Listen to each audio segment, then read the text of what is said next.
Paano ko nakilala at saan yung afam ko? Uy, Facebook friends niya, Facebook friends ko din. So ayun, nag-pop up yung picture niya at nilike ko naman. Adoy, nag-friend request siya sa akin. At yun, inaccept ko naman. At yun na, nag-message siya sa akin. Adoy, ni-response ko naman yung message niya. At doon na nagsimula. Araw-araw na talaga nagungulit sa akin. So anyway, yung sinabi niya na gusto siyang makipagkita sa akin, hindi talaga ako maniwala dahil ang sobrang layo naman. Amerika and Pilipinas parang 24 hours flight. So yun, hindi talaga ako makapaniwala. So pag umaga, sinend niya yung picture ng ticket niya.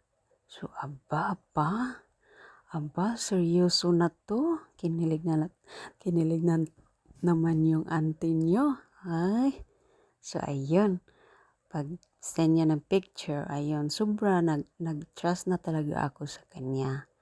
At yun, yung flight na, atoy, may nangyari talaga. So, dun sa flight niya, arrival niya is 2 o'clock. Atoy, nag-wait na talaga kami ng kapatid ko sa labas ng airport sa Davao. Adoy, parang hindi talaga siya dumating. So, nag-worried na kami dahil 3 o'clock na ng hapon, wala pa siya nakagawas ng airport. Okay.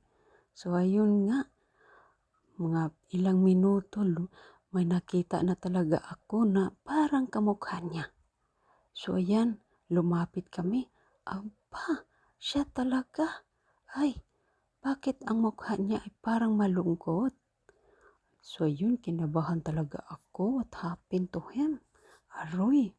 So, yun, wala talaga siya hindi, ano ba yan? Hindi kami nakikita niya. So, ayan, tumakbo kami ng kapatid ko papunta sa kanya. At doon na, parang may mali. So, ayun, sinabi niya na ang luggage niya ay na-missing doon sa Manila. So, ayan, sobra talagang lungkot niya. Pagod at lungkot. Parang grabe talaga yung disappointment niya ng oras na yun. So, kami, yung kapatid ko, parang na-shock talaga kami. Anong gagawin?